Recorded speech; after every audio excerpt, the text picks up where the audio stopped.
Okay, good day to you all. My name is David Goodman. I'm the director of the China Studies Centre here at the University of Sydney, and I'm also the chair and moderator for today's session on the third plenum of the 20th Central Committee of the Chinese Communist Party, which concluded its meeting a week ago in Beijing. Before we begin, may I acknowledge the traditional owners of the land on which the University of Sydney is based, the Gadigal people of the Eora Nation. We pay homage and respect to their elders past, present, and emerging. Today we have four very celebrated commentators on China who are going to talk about different aspects of the plenum that has just been completed. I'll briefly just introduce them to you, and then we will ask them each in turn to say a few things. And before we get into that, though, can I ask you, if you have questions you wish to raise later, can I ask that you place them in the Q&A section of the Zoom app at the bottom of your screen, and then when time comes to ask questions, I'll take them from there and pose them to the panel. So our four speakers today are, first of all, Philippa Jones, who's the director of the famous China policy, who worked out of Beijing for a long time, but is now actually based in Sydney. So we don't have any time differences, which is a good thing. Secondly, we have Richard McGregor, who is, of course, very famous as the author of the standard work on the party in China, and who is now at the Lowy Institute. We have James Lawrenson, who's the director of the Australia-China Relations Institute at UTS, and Wei Li, who is from the School of Business at University of Sydney. So the first thing we're going to do is we're going to ask each of them in turn to give us their take, give us their interpretation of their three most important takeaways from the conclusion of the plenum and, of course, its resolution. And we'll start off with Philippa, if you don't mind. So over to you, Philippa. Thanks very much, David.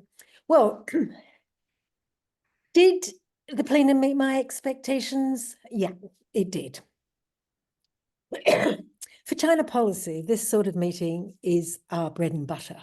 So our team wouldn't be doing its job if there were any surprises.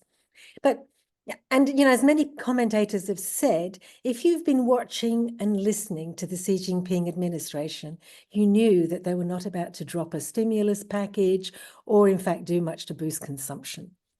It was mainly the event-driven media who were looking for clicks to assuage international investors who may have been surprised or disappointed. I must admit the popular media as well tend to hope there's going to be some magic bullet announcements that will jump out of a black box, but they didn't. But certainly I would say PRC elite politics actually live in a black box and often stay there. But the economic and social policy in China is developed by and large among an expert community who can't help but write about it. And we've been reading about what was going to be in the plenum for a very long time. The parameters under which this group of policy commentators write these days has changed a little bit. But we're not seeing the amount of debate that we used to, but there's still a massive amount of policy information out there. In fact, as I'm sure most of the panel know, it's quite overwhelming.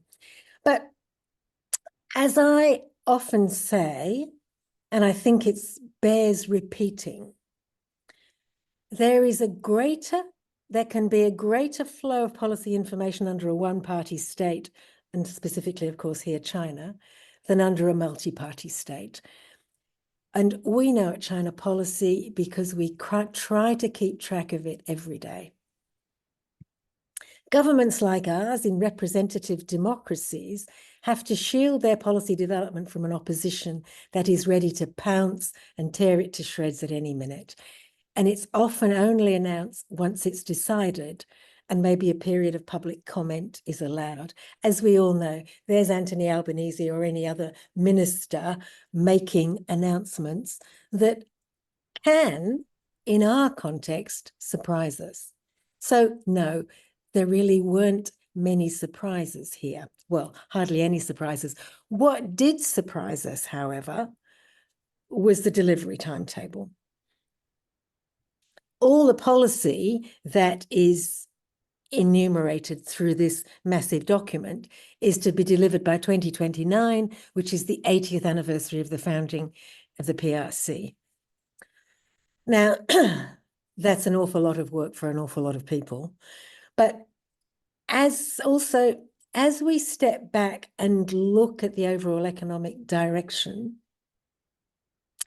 and look at what happened in the last major plenum in 2013, we find that there's an awful lot of déjà vu. So what we're doing is we are, there's lots of people who've said, well, there's not that much new.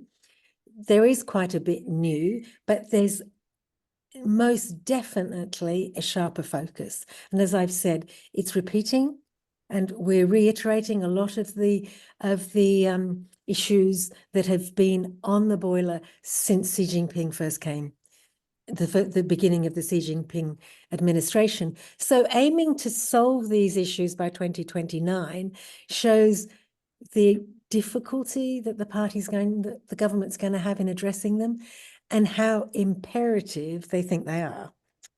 So that's my little wrap up about meeting my expectations. Thanks, David. Okay.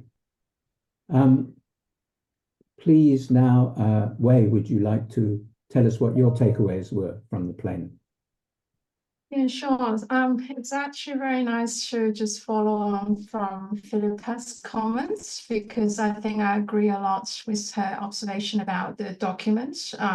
This is actually a strategic document that would drive reform and economic reform for the next few years. So it is important not to view it as a document that actually drives immediate actions or already seeing what will be the immediate actions required. I think I have three takeaways from reading into this document. The first one is that it is quite clear to me that the document acknowledges the economic challenge that is happening within China at the moment.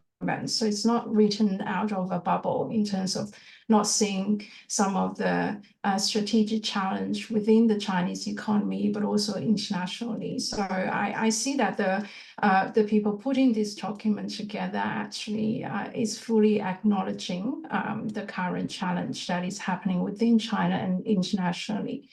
The second thing is, I think despite a lot of people talking about, what does it mean for economic growth? What does it mean for a stimulus plan? What does it mean for the economy? I think that the document's focus is less on economic growth or the economy only, but it is on more on how to advance the strategy of what was put together before the high quality development. So it's a very long document, but I did a text analysis of the document. So the very frequently mentioned words is actually development being mentioned 33 times, and then it's followed by modernization 28 times. But when you look into market, it's been mentioned 14 times, economy that's been mentioned only 10 times. And in between of, what's being mentioned between development and economy, and you have security 17 times, governance 17 times, and socialist 16 times. So it is quite important to acknowledge that I think even though there are lots of expectation from the media to say this is something would send a clear economic signal, but this is actually a document want to advance the strategy of high quality development. And my third takeaway is that as what it means by high quality development is actually not a very clear concept. academically, but also when you look into around the world, what does economic development or high quality development is actually not very clear. And this is where I see there is continuity and also consistency with the previous third plenums, that in the sense that the document highlights or what the document trying to do is to try to define or redefine or refine the definition and the components of high quality development. And this is why we're seeing bits and pieces seems to be coming from everywhere, you know, being put together into this document. But I think this is very much an intention that to trying to say, you know, what do this high quality development means, and which there's no right or wrong answer, but it's continuing to be part of experimentation, but also a trial and error processes. Thanks. Thank you, Wei. Over now to Richard, if we may. Thanks, David, for convening this. So I'll make 3 points. If I speak a little bit longer than Philippa and Wei Li, you can cut my time later. So I guess the first point is, you know, we've got to look at the document on its own terms. The second point is the emphasis on, relatively speaking, on national security. And I guess my third point is the private sector is not quite dead. So let's have a look at each of those things. As both the previous panelists mentioned, you know, the expectations game in a Western media, Western financial markets is completely out of whack with the way Chinese politics works. So some people were disappointed about it in that respect, but it's not designed for financial markets or Western media. It's an internal strategic document. So it's not a disappointment in that respect. But I would say that other than that, if you believe that things were going to change in China, then you might be disappointed. And that's not just evil foreigners saying that. I would say that's also Chinese economists hoping for some change, of course, in China are disappointed. But it's another reminder for us, I think, that, and the obvious point is that Xi Jinping, much like Margaret Thatcher, is not for turning. He's had long enunciated views about the importance of state power, both at a political level and to ensure the economy stays aligned with the CCP. And this is as if we needed reminding that is not up for debate. The word for reform, as in reform and opening, is once again, it has a much broader meaning now. It's not just about marketization, liberalization, it's more explicitly about national security as well. If we go back to 2013, the ambitious 18th Third Plenum, that came just after Xi was leader.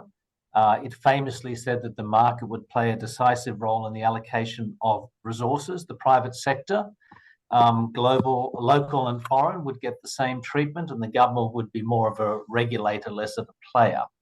So I think in retrospect, looking at that document reflected as much the direction of the system under who and when, and less that of Xi. In his third term, I think we now get Xi thoroughly unplugged. He's obviously had a much greater personal role in this document. Neil Thomas of the Asia Society had a nice quote about how Xi had chaired several plenary meetings of the drafting team. Sorry, in 2013, he chaired several plenary meetings of the drafting team. This time he was reviewing drafts, giving instruction, reading notes, etc., etc. So briefly, what are the qualities of the economy under Xi then? It's obviously, as I mentioned, a strong emphasis on the central role of the party state. To quote Barry Norton, grand steerage, that's a nice phrase. Investment and production still trump consumption and households. As one Chinese official said to me in America, also I'd say in Australia, they write checks for households. In China, they write them for state companies. SOEs retain a central role. Now, once that wasn't a big deal, but if the SOEs retain about 30% of the economy, 30% of output, and China becomes the largest economy in the world, that is an enormous state sector. That's what we're hearing about, what we're seeing unfold in front of us. There's some lip service, I think, about further opening of the Chinese market, but more focus on the ability to leverage the large market for its own benefit. And at the core of this is the high productive forces. Wei Li makes an interesting point about the lack of definition, but it's probably fair to focus on that is about technology. In other words, China can do unto the US as the US would do unto it. This is a geopolitical contest. And of course, if you look at the definition of national security in China, it's kind of different to what we think of it as. And that includes in Xi's National Security Commission. At the heart is obviously political security. It's about the security of the party. But then there's territorial security, military security, cultural security, economic security, ecological, cyber, bio, space. I won't go into it all. I've got all the long list here. So that's on the Xi economy. The private sector. My third point was the private sector is not quite dead. I think it's just going to be different. The Xi, I think, is often portrayed as anti-business, anti-market. I think that's wrong. He's not anti-business, he's not anti-market, he's simply pro-party. In other words, the key to this is private sectors have to be aligned with the Xi's goals and the party's goals and effectively carry out national strategic tasks. Now, we're all familiar with the crackdown on the private sector pre-COVID. I won't go into that. There's an attempt to row that back rhetorically, at least since then. Lots of nice photo ops in the Great Hall of the People with entrepreneurs, bromides about how the party loves them, Xi loves them, and all of that. But the communique is pretty clear about this. There's a big role for the private enterprises, but to quote, it's necessary to support capable private enterprises to take the lead in undertaking major national technological research tasks and further open up major national scientific research infrastructure to private firms. So it's the hybrid economy, the state and the private sector working together. Now, later, I'll come back to the private sector and why Xi might think his policy is working. But for the moment, I'll stop there. Okay. Thank you very much, Richard. Over to James. Thanks, David. Look, I'll keep this really brief because all those comments are bang on in my view. Look, in terms of significant policy shifts, particularly in the direction of market-orientated economic reforms and addressing some of the the big knotty challenges that Beijing's known about for a long time, like fiscal reform and raising the profile of consumption, I came in with pretty modest expectations, and I didn't get those modest expectations exceeded. As everyone said, pretty much every third plenum comes with excitement, and that, of course, traces back to the original one that set economic reform underway in December 1978. And coming into this one, if you were kind of that bench, you could grab a couple data points that might support your excitement. For example, there was a presentation in Jinan given by Peking University reform-orientated scholar, Zhou Qiren, that got a lot of coverage. So people were saying that was a signal of what we might expect.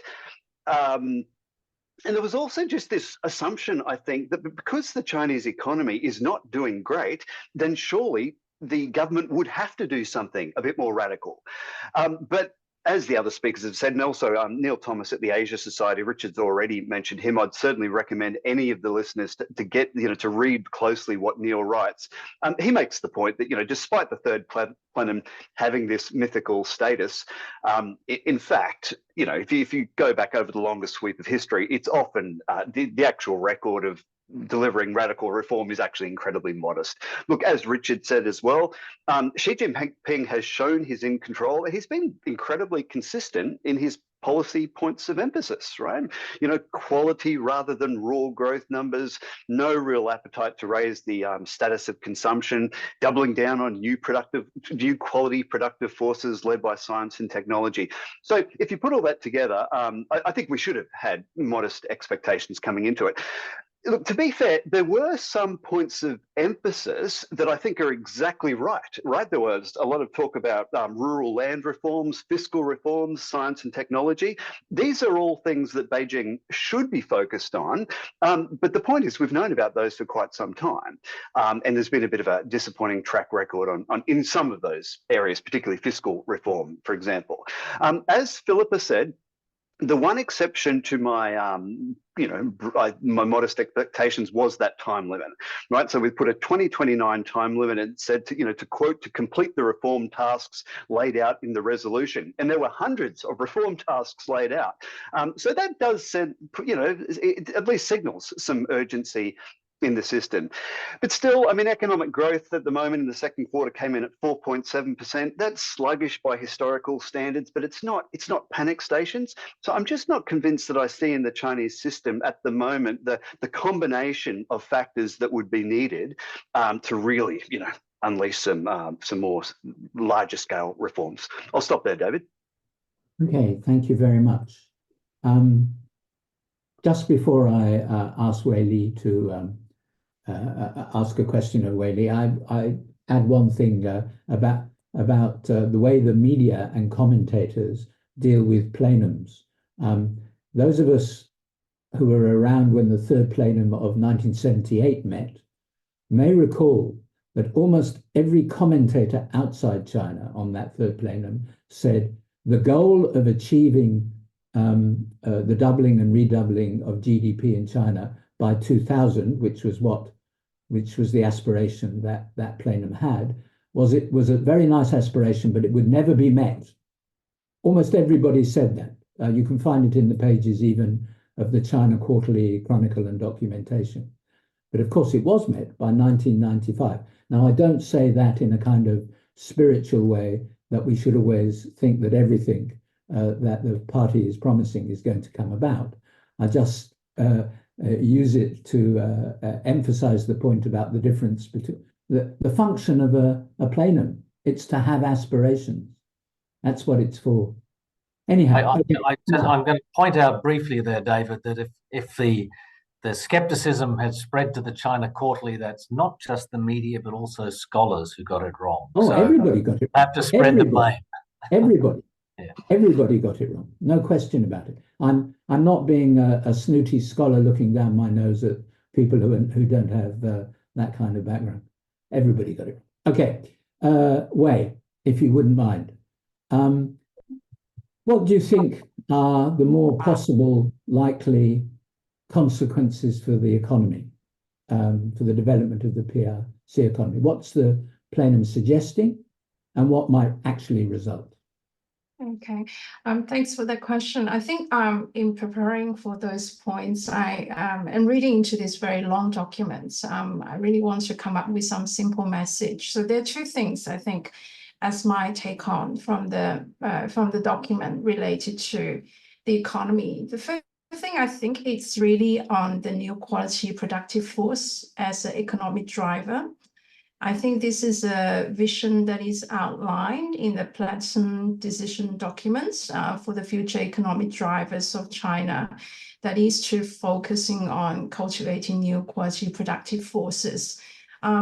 What does that mean is, in other words, I think it's still sending quite a strong signal to say that to revive the economy, it is less about infrastructure building. It is less about, reinvestment into real estate sector, or actually nowadays we're seeing that since pandemic and in recent years, consumption is also quite weak in China as well. So there's a point to say, it's moving away from this area of focus, but really having on this new quality productive forces as the economic driver. Now, some people might say, this is a new turn only just come out of the two sessions, and it is not very clear. What does it mean? I think Richard mentioned the links to technology and science as one area that's linked to this this kind of new thinking. But my understanding, I kind of felt like this is not entirely new thinking, but it is very in line with the focus on manufacturing 2025, the initial kind of initiatives that were put into place, but gradually being forgotten because there was quite a lot of international backlash on that.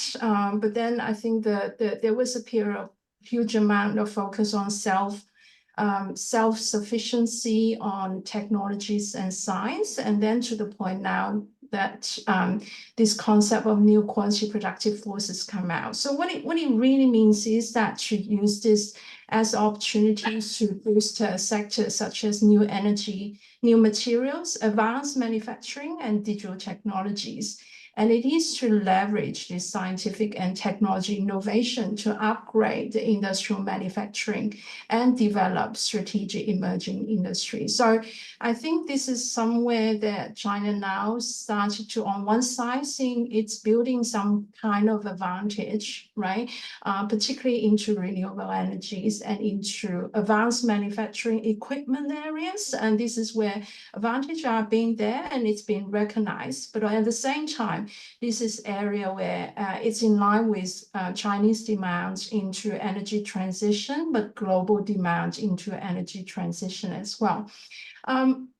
And my take on why this part has not been actually given a large part in this document is that I think on one side, this is something as a strategic document that, back to my previous point, that it should be focused on, defining what is high quality development. And also it is a document actually trying to advance the strategy of high quality development. But I think that there might be, I don't know, this is my own take on, there might be some learning from the early stage of, so much emphasis on the manufacturing 2025, and also in the context of now, there's lots of debates and talking about China's overcapacity is exporting deflation to the rest of the world. So I think there might be some consideration to say, yeah, this is important, but maybe make it clear in the document, but without actually overemphasizing it. But I think this certainly, if we look into economic growth, this is one area to keep an eye on, because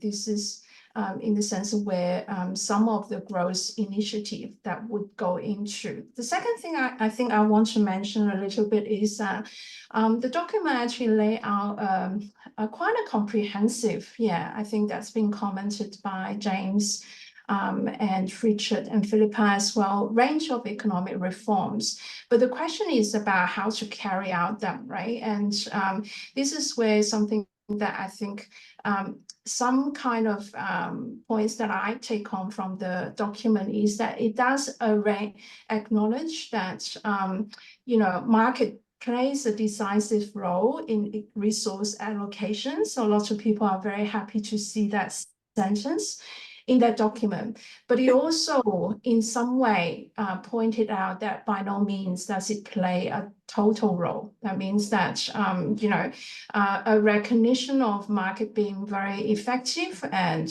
being very useful and being the dominant role. But it also, I think there's a recognition about it is important to enhancing the government's role in the economy to ensure, I think, what's so-called fairness, efficiency, and order has been mentioned. I think this is where it's linked to some of the other reform related to property rights system, deepening financial reform, expanding the institutionally open up. But also that this is related to what Richard mentioned about the role of the state on enterprises. That being actually recognized as still very important in the economy, but also important in the way of actually carrying out the economic reform. And this will also means that because of the development goal is so broad and actually covers a lot of area, that is not just purely focus on economic, but economic can be interlinked with security, can be interlinked with laws, property rights. That's also what we're seeing is that on one side, we see a lot of coordination would take place among the different bureaucracies and departments. But it also means, some of the previous structure that they've been quite frequently used, like these leadership groups, working groups, these kind of special groups that have been set up in order to coordinate different departments to achieve much more complex tasks. I think this is something that we'll see more, maybe also in the next 5 years. And it also means that we continue to see the intertwine of the political logics with the economic logics. I think the other point that I want to also point out is that related to the globalization part, because this is something that I've done quite a bit of research on Chinese overseas direct investments. This is one area I think that even though it hasn't been featured too much in this document, but I think there's a recognition about particularly the Belt and Road Initiative. And this again is something that we've seen that over the last few years in terms of Chinese outbound direct investments. This is where the areas actually we're seeing growth, and we're seeing there's more private participation as well as state-owned participation. And this is again signals that this is something that where China will continue to integrate itself into the global economy, but also China is finding its most effective way and also most probably useful way for it to, beneficial way for it to integrate into the global economy compared to before what we're seeing as an overall kind of broad sense, kind of inwards, outward direct investment, import, export, this kind of full embracing of globalization. I kind of found like there's also much more specific, but also targeted way of embracing globalization to this point that it will benefit the Chinese economy or the Chinese development more. So these are some of the takeaway that I have. Thank you, Wei. Philippa, if I can come to you, what can we tell about the likely future macroeconomic settings in China and their consequences as a result of this plenum? So, let's think about this in terms of we're now post-COVID, post the real estate slump. And the previous financing model is absolutely over. In terms of fiscal and taxation issues, now we saw a lot of movement at the Central Economic Work Conference in December. And now for the first time since December, we have a blueprint from the centre. We've seen some things from the province before about what fiscal and taxation issues or fiscal and taxation relations, perhaps I should say, are going to look like. And from our perspective, what they've said in the document is very appropriate, and it's what is needed. So we see that they're going to be adapting taxation to new forms of business. We see a very big focus on the transfer system and improving tax sharing between the government and provinces, within the provinces, increasing the share of revenue going to localities. So there is a big overhaul of centre local finances. And as I just said, this is very appropriate and needed. Of course, they've talked about it before. Of course, they talked about this centre local problems in 2013, but they weren't at this existential point where they've really got to do something about it. So it's going to be very interesting to see how this plays out.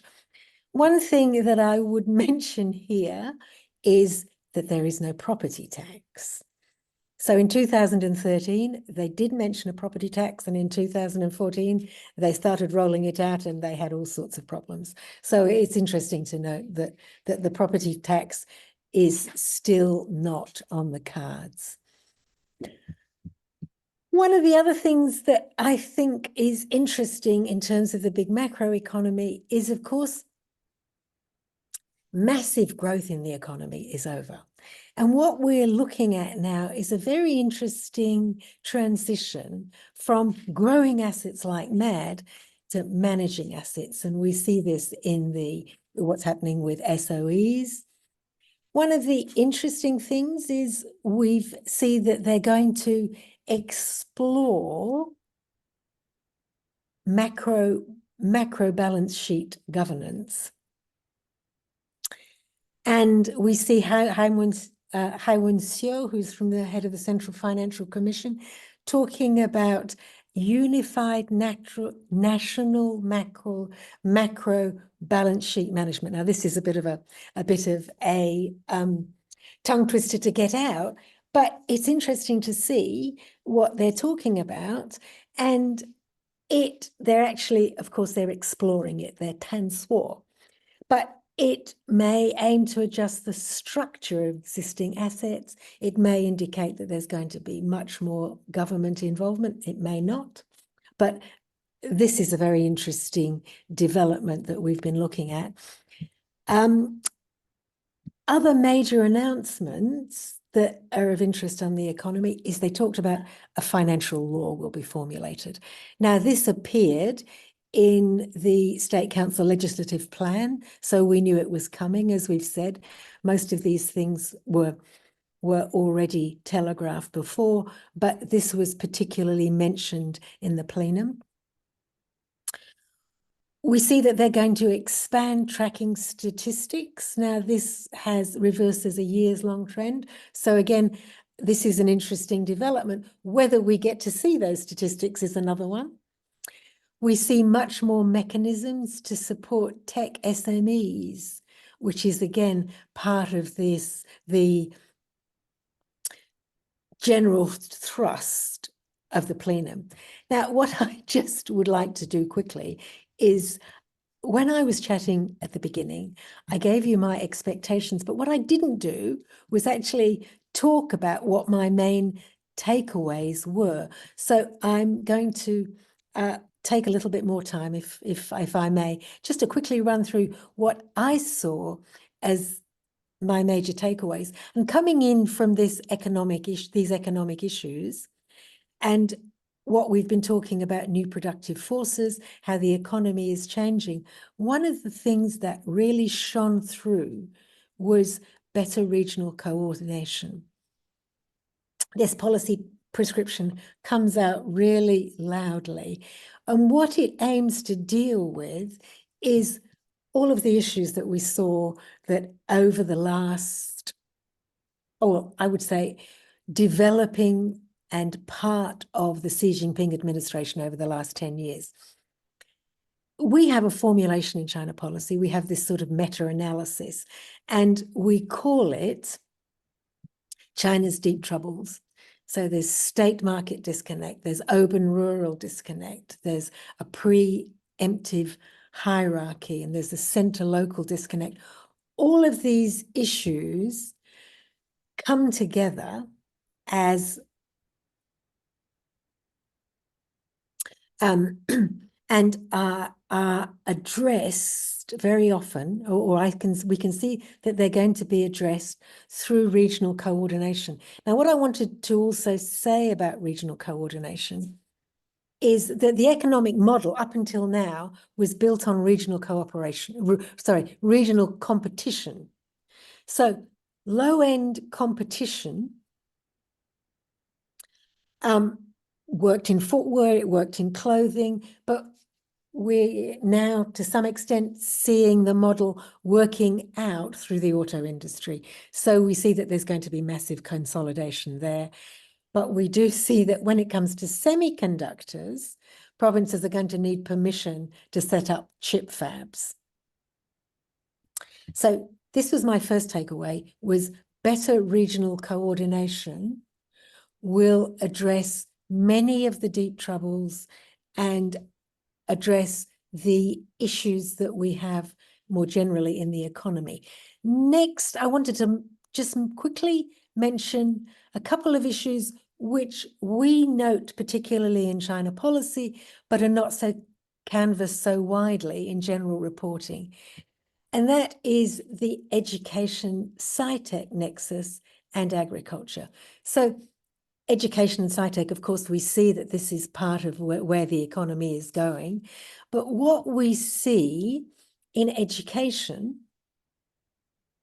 is that the resolution consolidates many of the education changes that we've seen over the last couple of years. And where this intersects with the scitech and innovation vision is the ever-sharpening focus on STEM. So now there are more and more STEM majors. They are reorganizing university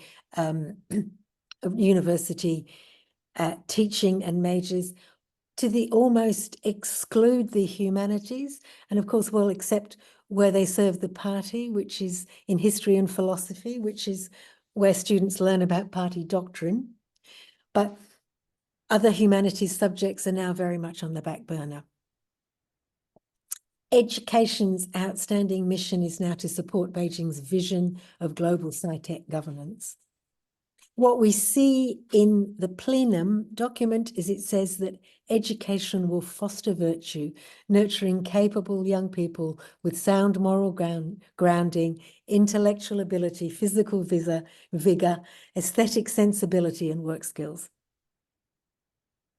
What I would also mention that is in the document on education is that there is also now an understanding and a focus on preschool and early childhood education, which in the past, education funding had been very much skewed to higher education. And now there is more understanding that the money that you put in at the bottom brings out more skills at the top. So this is just my little thing on education, which is important to as the background to the overall aims of the plenum. And just finally, I wanted to raise agriculture. Now, what we see in the plenum on agriculture is that they have extended the contracts on agricultural land for another 30 years. That's not surprising. But while most of the problems that that are being talked about in the media around the economy, so the systemic debt, property, market challenges, weak domestic demand, etc., there's little attention to the acute problems of the countryside. And I'm sure everybody in the audience is aware of some of these issues, demography, extreme weather, degradation and absolute loss of cropland. And then there's the latest policy-induced issue, which is food security, but that's creating an awful lot of stress and is a separate discussion. But those that aren't closely involved in the sector may be surprised to hear what the buzz terms are in agriculture. If the plenum had gone a little bit more into it, I think we would have seen it in the plenum too. Precision agriculture, Internet of Things, data analytics, controlled environment ag, low altitude ag. And then the fastest growing rural job is that of a drone pilot. Of course, much of PRC ag is coming from a very low base. And we can think about it actually as a green field. But what we're seeing in education and scitech is also being aimed at the agricultural sector. And I would posit that transforming agriculture is as critical, if not more existential, to Beijing, as the other economic issues. And what I want to finish on is that, of course, if the planets are aligned and the money flows and of course, which is in the banks and it's there, we could quickly see some of China's ag sector leapfrog into modern agriculture as it has with phones, high-speed rail, digital platforms, new energy vehicles, etc. So I thought that it's worth just bringing to everybody's attention some of the less well canvassed issues that were in the plenum document. Thanks, David. Thanks, Philippa. Before we leave you, can I just ask you for one comment? In the resolution, there was also a promise that rural migrant workers who do not have hukou, who live in cities, who do not live in cities, will be allowed to have all the services and rights that urban residents have. So do you think this is, now, I mean, later on, there was a press conference where, what's his name, Han Wenxiu said, yes, everywhere except Beijing and Shanghai. So they've obviously thought about it in great detail. But what is your take on this? Do you think it's realistic? There has always been this restrictions in megacities. You know, and that is because they want to encourage people to move to the smaller cities. Yes. No, my point was though, what about having a general rule that it could be anywhere other than the megacities? Is that going to happen, do you think? The issue there is the not in my backyard issue, of course. Yes, yes. We saw everywhere else that, you know, we saw in Nanjing, when Nanjing opened up schooling, people didn't want these migrant children in their children's school. One of the things that I think is very interesting, though, is what it also says is that those migrant workers who will have access, we hope, to social services in the city, in their city of residence, also retain rights to their land back home. And I think that that is massively important. Not to say controversial. Yes. Because it means they get two bites of the cherry instead. Yeah, exactly. Yeah. Okay, thanks. And they deserve it. Well, that's a different matter, but you can say that. Okay, thank you very much, Philippa. Richard, what about the political, what can we tell about politics in China from the plenum? Yes, look, thanks, and thanks to Philippa for the interesting comments about education and agriculture. Let me talk about the politics in a couple of different buckets. Obviously, there's global politics, there's domestic politics. I'll just pick up where I left off on the private sector, and you know, she's been criticised a lot, I would say probably quite rightly, for cracking down on the private sector. But if you look at it from his perspective, he may think that he's been extremely successful. Because if you look at China's exploding green industrial economy, batteries, solar panels, EVs, these are all private and many of them highly innovative companies. So highly successful private sector there. And of course, politically obedient and going in exactly the direction that she wants them to go. So he might think that he's doing well in that respect. Now, I'm a little bit, I don't know whether Philippa expressed confidence in this, but about the age-old Chinese edicts for industry consolidation. I can remember when I moved back to China in 2000, there were about 100, old-fashioned petrol car manufacturers, and everybody said, "Oh, they're going to consolidate." And 10 years later, there was still 100. And the truth is, with EVs, for example, you can have 100 Chinese EV manufacturers, 95 of them will be zombies, and 5 will be world beaters and the like. And that brings me, I think, to the global politics of this, is that there's nothing in the Plenum document which acknowledges the critique of China's rival trading partners, that their model is really going to eat the world, and particularly eat the manufacturing industries of advanced economies without high protectionist walls. Persistent, enduring macro imbalances are going to keep spilling out into the world. More industry policy probably means more trade conflict, particularly if there's lip service to greater domestic demand. Little effort to alleviate or acknowledgement even, I think, of these structural economic tensions. It's not just big bad America that's worried about this. You're seeing protectionist walls go up in Europe, and you're seeing the Japanese trying to coordinate their industry policy, and they actually have muscle memory of how this works, unlike, say, Australia, to coordinate with Europe and the United States. So leaving aside geopolitical tensions, military tensions, territorial disputes, and the like, we're really up for more trade tensions, and there's nothing in this document that would suggest otherwise.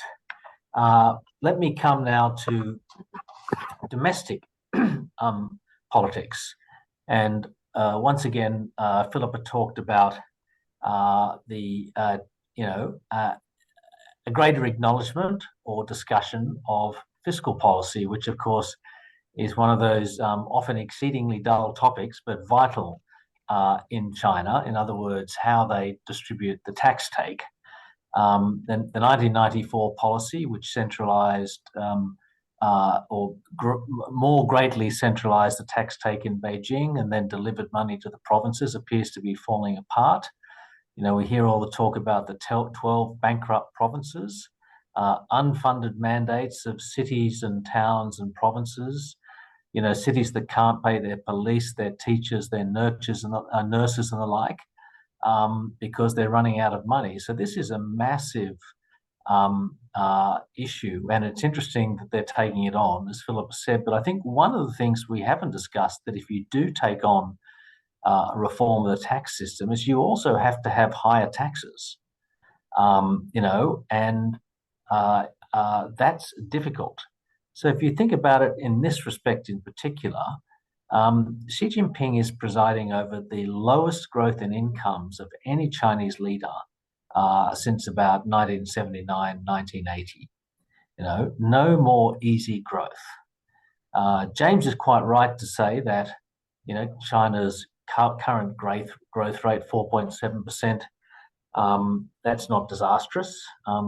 James, correct me if I'm wrong, I think the 4.7% is, you know, year-on-year quarter, whereas the quarter-on-quarter growth was much lower, about 2.8 or something. But still, it's not the end of the road.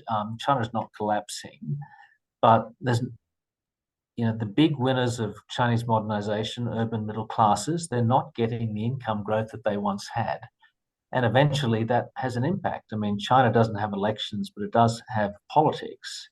And if at the same time the fiscal burden on all manner of governments is rising, Chinese people themselves are very lightly taxed, personal income tax. Can you raise all this money that you need for the sort of vertical fiscal rebalancing that Philippa talks about simply by fiddling with the VAT, which of course has been cut at different times as a form of stimulus? You know, I think that's going to be extremely difficult. And then there's the aging population, et cetera, et cetera. I think about 2 years ago, when the governments, and if I might have not sure if I've got the cities right, but I think it was Dalian and Nanjing, tried to lift the copay, the health insurance copay for elderly residents. People were out in the streets for days after, until those governments backed down. So the fiscal issue, tax issue, is going to be extremely difficult, particularly as incomes are growing much more slowly. So if you look out to 2027, when she presumably wants a fourth term, you know, I'm not saying he's in trouble at all, but I just try and keep an open mind about this. You know, he's got many, many enemies inside the Chinese system. They have no ability to organize, to sort of get issues up in the papers or run things. But if you have 2 or 3 years of subpar growth, low income growth, then maybe his critics do start to find, or able to start to find, a voice, and we start to have a much more contested political environment. Thank you. Thank you, Richard. There's a provocative thought. I'm going to ask now, James, would you like to tell us any consequences you can spot in the Plenum and its resolution for Australia-China relations? Yeah, look, I'll keep my comments to the economic side of the equation, David. Look, whether we're talking about the impact on Australia of, deeper, more structural changes that an optimistic reading of the Plenum communique might be signalling, or the structural headwinds that the Chinese economy has been facing for a long time, demographics, debt, and so on, or even cyclical fluctuations, I think one thing that's really important for all our listeners to remember is that there is no, and there never has been, a one-to-one relationship between growth fluctuations in China and China's demand for Australian goods and services, right? I mean, over the last decade, China's growth rate has been grinding down, and yet the value of Australia's exports to China have been on a steady increase. They're hitting off record highs now of around about $200 billion a year. Look, but let's say China makes this shift to, new quality productive forces, and economic expansion gets driven more by productivity growth rather than, extensive growth led by jamming more inputs into the system. I'm not so sure that that's going to be so devastating for China's demand for Australian iron ore. I mean, don't forget, the property sector in China has been in a slump for several years now, and China's overall demand for Australian iron ore has held up pretty well. And that's largely because China's demand for our iron ore is not just a one-trick pony, right? It comes from multiple sectors of the Chinese economy. Residential construction is just one. Our miners themselves make the point that China's manufacturing sector has actually stepped up to demand more of our iron ore. The Reserve Bank of Australia has also modelled the impact of a large rotation in the structure of China's economy away from investment. And the results of that modelling was that the impact on Australia is actually remarkably mild. Now, it's true that the mining sector takes a bit of a hit, but other sectors actually benefited. This is a point I often make. It's true that Australia's exports in general are quite narrow, right? Focused on minerals and fuels. But that acknowledged, Australia's trade with China is actually far more diversified than it is with many other trading partners, and that supports some trade resilience. I mean, leave aside, LNG and coal. Over the last few years, we've developed a $10 billion plus trade with China in lithium. Now, we don't have that with any other countries because the economic complementarities aren't there, and they're not leading the global energy transition. China is.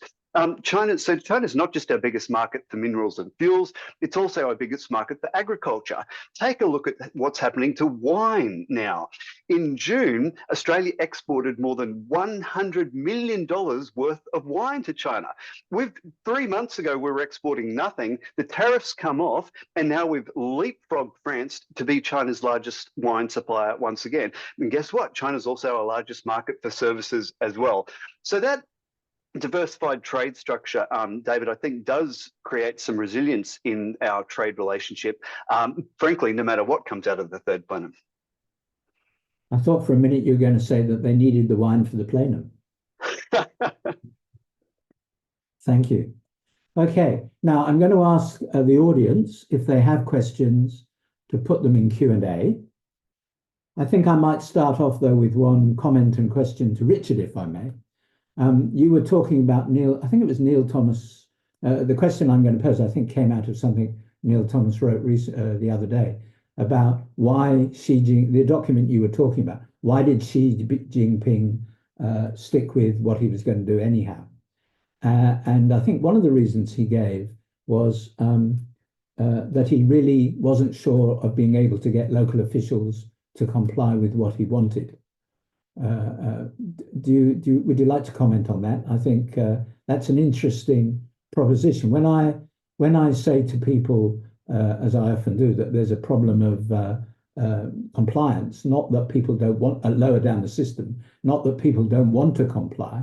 It's just they're worried about getting into trouble, and so they don't do things. They don't act proactively, which is what they're being asked to do all the time. Anyhow, what do you think, Richard? Yeah, well, local disobedience is a hardy perennial, is it not? Every leader has talked about this, and not just Xi Jinping. I think, though, Xi Jinping is a tougher taskmaster. He's been much more willing to use the powers that reside in the party leader, central party leader. We often forget, I think, that China is a very leader-friendly system if the leader gets all the reins of power in his hands, not his or her hands, his hands. And he's been willing to punish all sorts of people. But as we can see with the anti-corruption campaigns have always had a sort of an element of economic policy discipline to them, I think. And, you know, corruption is also related to economic policy. As you can see from the anti-corruption campaign, it seems to be kind of never-ending, not quite at the pace at which it went out of the blocks in 2013 and the like. And some of the sectors targeted then haven't quite been, you know, like the oil sector haven't quite come back to prominence, but certainly the military has. So I think it's not just disobedience at the local level, it's disobedience or feather nesting at all manner of different levels of the government, in state enterprises and the like. It's the private sector trying to get around stuff. It's continued ways to get, particularly post-COVID, I think, I wouldn't want to overstate this, but to get your money offshore and get an insurance policy about in case things go south in China. So I don't think China's problems are about local disobedience. I think Philippa spoke about this, about the, you know, reining in local competition, or maybe managing or regulating local competition a little bit better. I think Philippa mentioned the semiconductor sector in that respect. And, you know, I think there's probably good reason for that. But I would say the flip side of the coin is that local competition has really been one of China's greatest strengths. And local competition is not very far away from local disobedience. So I'm not so sure it's a policy which, you know, necessarily reaps huge benefits. Good, thanks. Anybody else want to join in on this before we go on to another question? No, good. All right. So we have some questions now coming up in Q&A, and I will start to relay them. So a question for Wei. You've been very optimistic about the Chinese economy in your comments on media in the past, but Chinese people from different classes are complaining about their suffering from the economic downturn. How is it reflected in your view about the Chinese economy now? Do you really believe Beijing's statistics? Okay, well, thanks for the question. So let me put it clear first. I think the comments about me being very optimistic about the Chinese economy probably didn't reflect the comments I made in the media. So I think the recent comments I made in the media was mainly about Chinese government were able to achieve the targets that it was set, you know, in the two sessions. So for example, last year was around 5%, and this year was around 5%. So that's my view, that I didn't actually say that, you know, despite of all the challenge, the Chinese economy will go into recession. And I think that, you know, that is not meaning that I was very optimistic about the Chinese economy.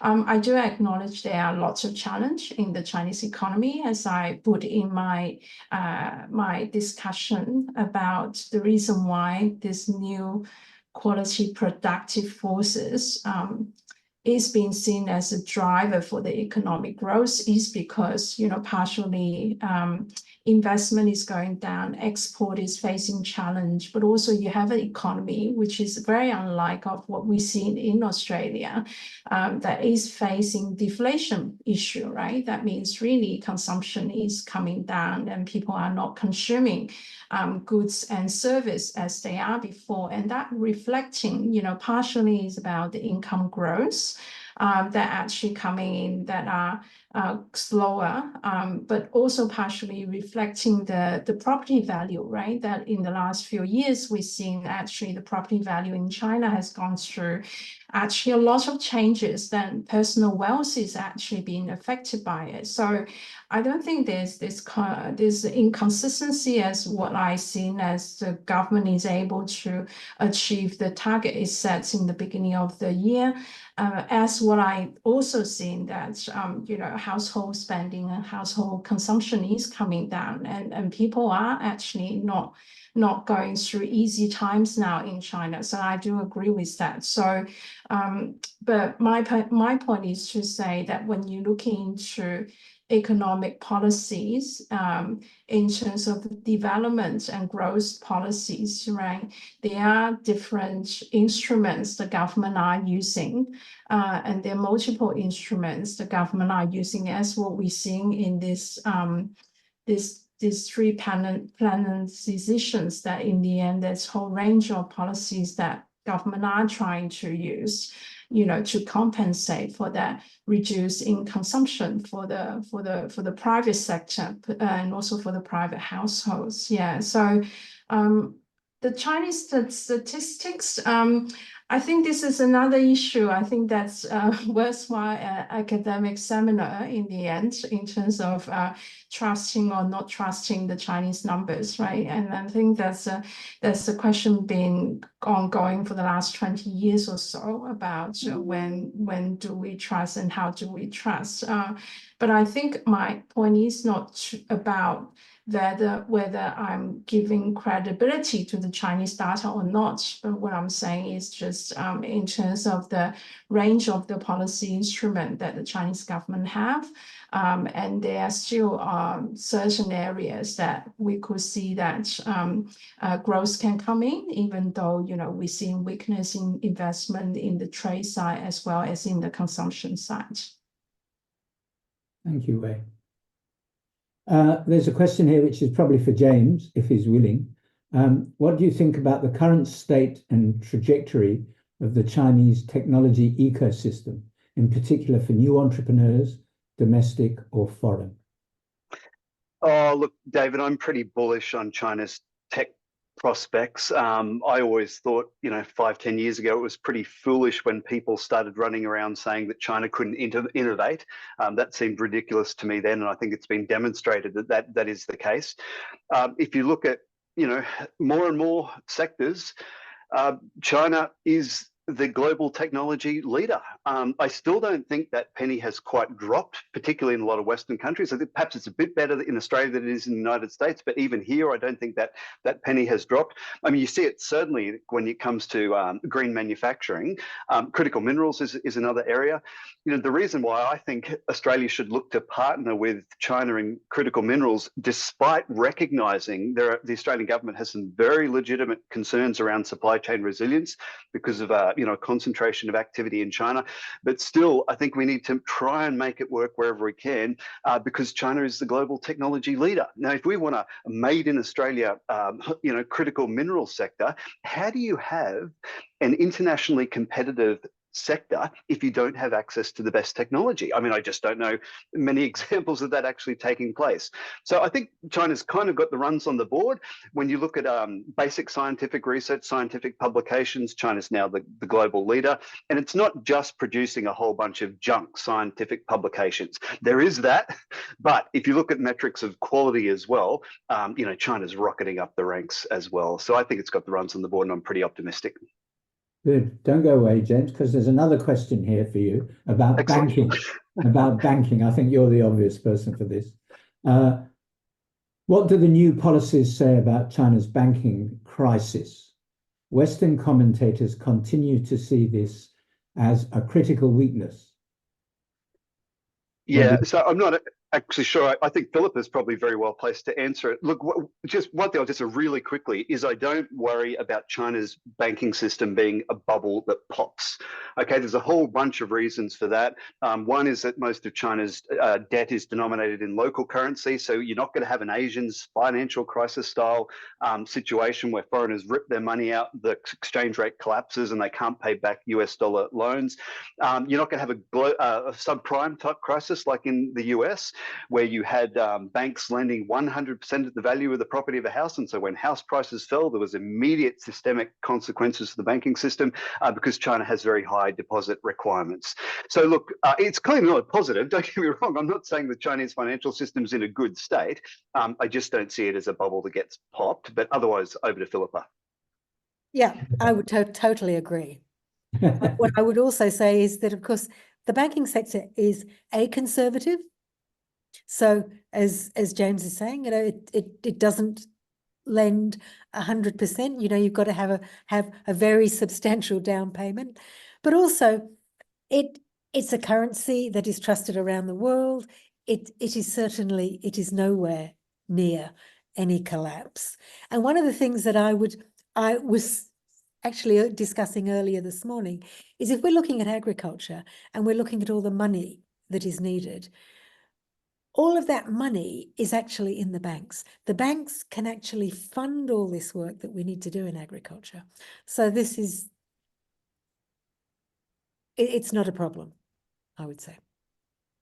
Richard. Yeah, can I be a little bit more pessimistic? There's obviously not going to be a collapse of the financial system. It's a closed currency, Yes. and the like. So I'm not arguing that, but you can see the massive attempted cleanup going on in the Chinese banking sector now. Scores of banks have been closed or had to be taken over by larger banks.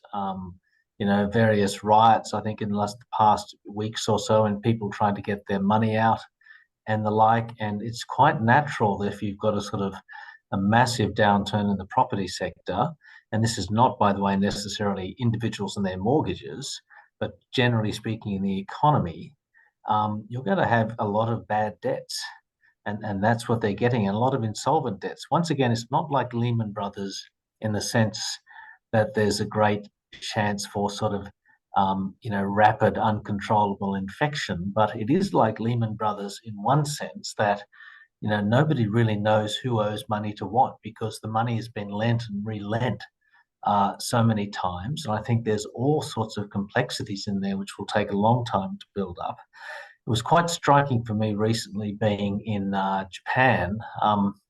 We've got a debate related to the banks, related to the property sector about whether China is going to have a Japanification. In other words, slowing growth over many years as they pay down debts of different kinds.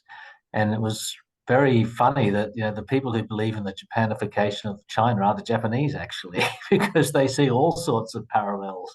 Now, there was an element of wish fulfillment in that. You know, they were pretty happy to see the Chinese get a bit of a comeuppance. But I think we don't, I think we often make the mistake looking for a collapse, whereas you look for the energy to be drained out of the economy and the system. And finally, Philippa is right to say that there's a massive excess of savings in the banks, which can fund a second revolution or third revolution in agriculture and the like. But why is all the money in the banks? Because people aren't spending it, number one. And number two, because the government continues to pursue policies, so-called financial repression, to do that, to fund industrial projects and the like. But if these projects all have a diminishing return, then sooner or later the model kind of snaps. So I think we have to, it's not like 1999 with the sort of 70%, bad loan levels like ICBC at the time, but it's not healthy. I think everybody's drunk the same Kool-Aid as Michael Pettis here. I saw a major conflict in the press recently between Lardy and Pettis. I mean, not face-to-face, but they were writing counter-arguments on particularly this business about money in the bank. It's worth following up. Okay, we've got a couple. We're, of course, moving away a bit from the plenum itself, but we have some interesting questions going on. So let me put them to you. I'm not sure who should answer the first one here. Maybe Philippa, since you have a good overview of policy. What about the impact of what's called here in the question, China's population collapse and its impact on growth? Would you like to try answering that? You need to switch on. Philippa, you're muted. Well, of course, one of the impacts, apparent impacts on growth, is the impact on will feed through in terms of labour.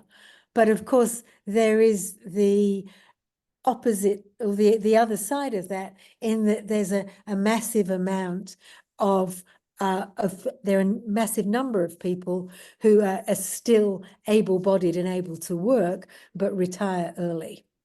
So I don't know how that one works out. In terms of demographics, and the thing that is more of a worry is there's not so much births, but the other end of the demographic curve, which is what is happening to elderly people in China. So the burden of the old is going to have a bigger impact on the economy, I think, than the concern about whether you're going to have labour at the other end of the economy. Yeah. Good. There's a question here about AUKUS. Do you fancy talking about AUKUS, Richard, or not? Yeah. The question is, I mean, there's AUKUS's role in deterring China's aggression in South China Sea. Can it all work out? Well, if it does all work out or doesn't work out, it'll be about a lot more than AUKUS, I think. I mean, AUKUS also, there's two parts. There's the subs and there's the technology. The technology politically is going quite well. Subs is very difficult to predict when we'll have the capability, if we'll have the capability, or whether we'll simply be hosting American US nuclear submarines. I mean, if you ask me my opinion on AUKUS, just in terms of capability, I would say it's great. The issue is great to have. The issue is the execution of this policy, and that's exceedingly difficult. So I think it's it's not going to be about us in the end, and we'll be relatively peripheral players. Good. Well, we seem to be running out of questions. Oh, no, we've got a question here about, please, I would ask you to put your questions in the Q&A section rather than the chat. But here's a question that's in the chat, which is about Belt and Road. Is this really part of an economic outgoing policy, or is it part of playing geopolitics, essentially? What do you think, Richard? Well, the first thing to note about Belt and Road is that it's changed dramatically, since its launch in 2013. It's in two ways, I would say. First of all, Belt and Road was initially geographically circumscribed, with Central Asia, then Southeast Asia, through to the Middle East, and then to Europe. These days, Belt and Road is like just brand China. Almost any investment in the world that China makes can be, what they generally do is sprinkle a bit of BRI holy water on top and pretend it's special. It's just Chinese investment. Actual lending under Belt and Road has fallen dramatically, I think, because for many reasons. Number one, China's a big creditor nation now, and you look all around the world, and China's not just lending out money, they're struggling or working out to get it paid back. Zambia, Uganda, Sri Lanka, Laos, Cambodia, Tonga, wherever. So, it's not just about doling out the money. Number two, the Chinese aren't dumb. They realize it became a bit of a corruption boondoggle within China. And so the lending is much more regulated, I think, or restricted than it was. So if you look at Chinese lending, it's fallen dramatically. And in terms of global influence, I think, I'm not saying it failed, by the way. I think it was very successful on its own terms. And there's a lot of activity in the Middle East in particular now. I think that's the focus.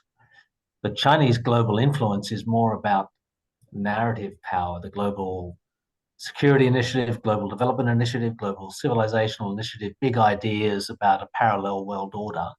And I think BRI has built a big foundation for that. And China's kind of moving into, high quality the BRI of high quality productive forces, if you like, in line with the third plenum, is very different now. But I think it's left them lots of problems, but geopolitically, I think it was quite successful. If I could just come in there. Yes, please do. What I would say about Belt and Road is it has also morphed into China's new grouping of trade partners, and it's the group that China likes to deal with. And it is developing as the alternative destination for China's trade, than the trade that was going to the US or the EU. And all of this, the concern about new energy vehicles and the green economy that is concern for the US and the EU.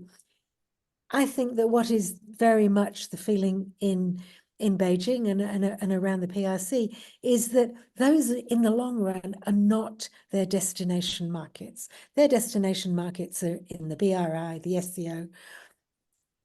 And these economies all need those green tech products. So, you know, the 3 new products that they work with now. Yeah. I can, if I may just make a comment on that as well. I think there's this different kind of, very much like generational BRI now, that what I observe of BRI is certainly, I think, now getting quite coordinated, like what Philippa talked about, trade and investment getting more coordinated. And also it does actually now start to show up some impact on investment destination, because now I think one part of the recent strategy is that even though outbound direct investment is to encourage, but certainly the support around it is not what we've seen as, 10 years ago when Go Global policy was there, and then everybody needs to go out and invest. So from an enterprise perspective, I think related to the research that I do that on Chinese investment into Australia, that does actually has some impact on company decisions. Particularly, I think nowadays there's a lot of discussion about overseas investments in terms of assets management and also asset appreciation, right? So you need to maintain that asset actually increase in value and everything. Certainly, if an investment goes into a Belt and Road country, actually would allow the state-owned enterprise or the enterprise and the executive of the enterprise felt much more comfortable in terms of making that investment decision compared to an investment coming into Australia, for example.